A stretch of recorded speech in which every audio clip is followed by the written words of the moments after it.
Shorty, hey mate, what have you got to say about this week's performance? Just looking at the tapes today, mate. Yep. Is there any players that are in strife in the team this week, or? We're just reviewing the tapes today. Yep. What do you have to say about Christian Petracca? Is he safe in the team this week, or?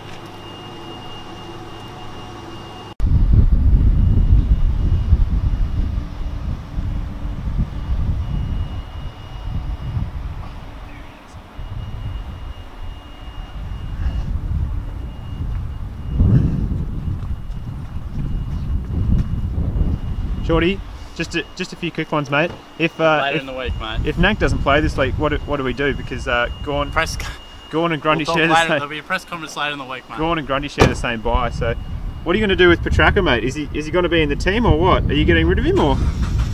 Shorty, Shorty.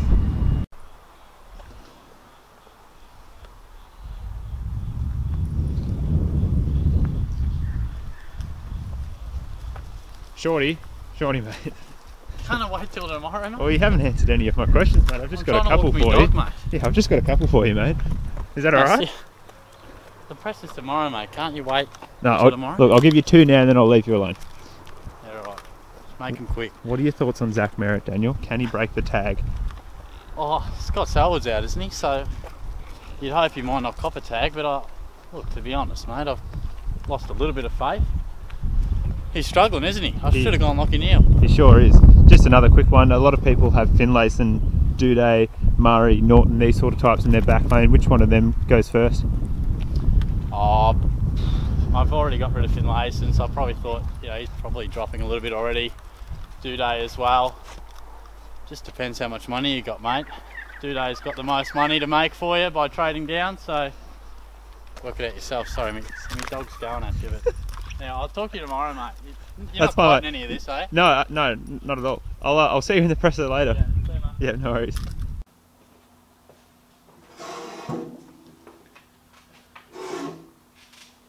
Shorty, thanks for coming. Just firstly, let's talk about the trades that you brought in to your side this week. Yep. Patrick Dangerfield and a surprise debutant, Bailey Rice. Can you tell me about that? Yeah, so the thinking with that was obviously I wanted to bring Dangerfield in, and ideally Duday wouldn't have been the man to make way, but I needed that money, and that led to the question of who I would bring in, whether it be a Bailey Rice, an Isaac Cumming, or even a Lockie Keith as well. And I just went with Rice. I felt he's not a young guy. I mean, he's young, but he's been in the system for a little bit, and I just felt the role that he plays with St Kilda, I thought it was really good, offensive from the back line, and I think young Isaac might potentially lose his spot when some of the Giants come back, and Keith wasn't really setting me on fire with how he's been scoring, and also job security as well. You never quite know, and so that allowed me to go Dangerfield by about $500. I've got $500 in the bank. So do you think that could leave you open to some issues later in the year? I mean, you only have 17 trades now as well. Yeah, there's no doubt I'm going hard. I mean, there's no doubt about that. I like to keep a few trades up the sleeve, but I wasn't travelling very well. Need to make a few correctional ones. So I thought, well, I may as well be a bit aggressive to catch up to the pack. And that's sort of been where it's at. Obviously, you might want to have a few more trades by now, but just the way it's panned out, I would like to think my team's looking as good as it has for the whole season, despite not the greatest season so far. Shorty, just another quick one. It's been mentioned during the week that your forward line performed quite poorly, and there's a few spots up for selection this week and under pressure. What do you have to say to that? By whom? Oh, it's just been brought up in the media, so a few people have been saying it. Oh, just everyone. Everyone's been saying it and saying that Who? Oh, just the media. They've just been saying there's a few, especially Petracca's been under. Yeah. So what's your question? Well, just like what's going on in the forward line? Like, are people coming out, or are you bringing people in? Or yeah, it's all good. It's all good. It's all good. Yeah, we'll attend to that after the midfield. Get Dangerfield in this week, and we'll work it out in the coming weeks, probably during the buys. Now, talking about some of the lower performing players in your team, Christian Petracca, what have you got to say about him? He just keeps to be surviving week by week as other problems arise?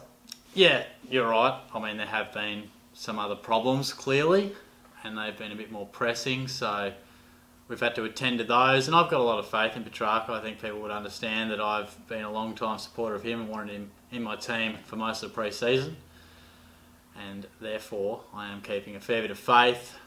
I've said similar about Billings in the past, but it hasn't come true. But I've got a lot of faith in Petrarca, and the fact is, I do probably have a few other issues that I need to attend to and have attended to, and we'll hope that it all falls into place. So I think they're all capable of scoring well.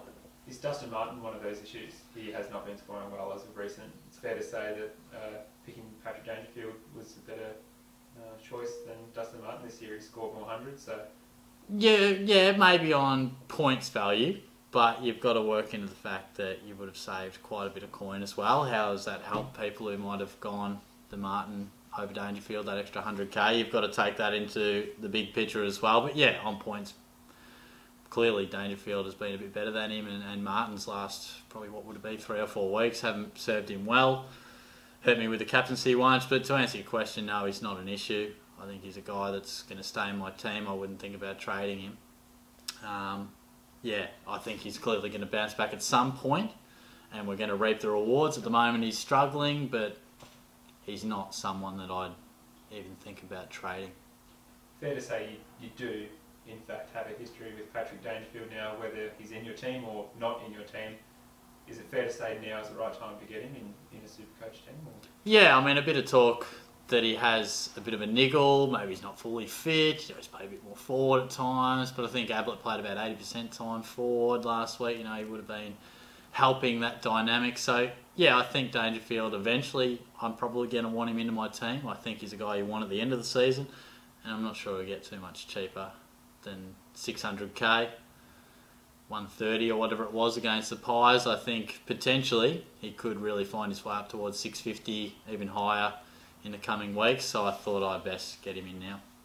Now, I've just got to ask you about Toby Nankervis. It's been said that he might not play this weekend. What should players do if he's out? Should they cop the donut, or should they trade to another player?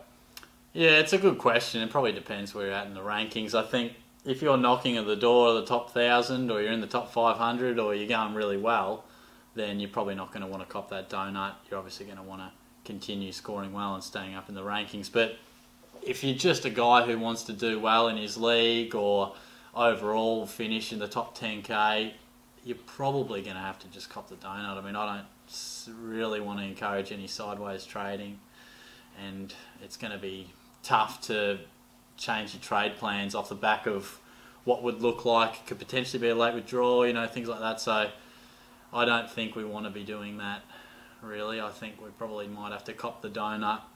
It's not ideal, unless the exception is that maybe you're flying and you could be looking at the 50k. Just another quick one. How was your dog walk this morning? I enjoyed my dog walk. I really enjoy my dog walk even more when it's just myself, but yeah, solo, bit of me time. What are your thoughts on Jack McRae? Obviously he's been probably the best player in SuperCoach and in the AFL probably this year to date. Are you looking at getting him in soon, or is he now too expensive? Yeah, he's flying clearly, but I think he's probably a bit too pricey now. I think he's break even at 62. Yeah, so, and clearly he's already gone up a fair bit, hasn't he? So, I think he's one of those guys that if you want a red hot player who's right in form, then yeah, you'd jump all over him. But personally, I'm not so sure he's a guy I'm looking at. I know he's probably the hottest player in the comp at the moment for that sort of price. Yeah, I'd probably be steering clear unless you really identified him a few weeks back and sort of preempted this, because now he's really bolted. So after a bad week this week, Shorty, it's fair to say your team needs to respond. So what do you want them to stand for? It's not about what I want them to stand for. I mean, they've got to work out what they want to stand for as a group and as a collective, and we're going to have to go back to the drawing board clearly, but this needs to be player driven at Shorty Superstars, and you know, we need to work out what we stand for as a club and find that. But at the moment we are definitely struggling and certainly looking to get ourselves out of what is a bit of a rut at the moment. But fair to say there was a few players struggling during the week. Yeah, for sure.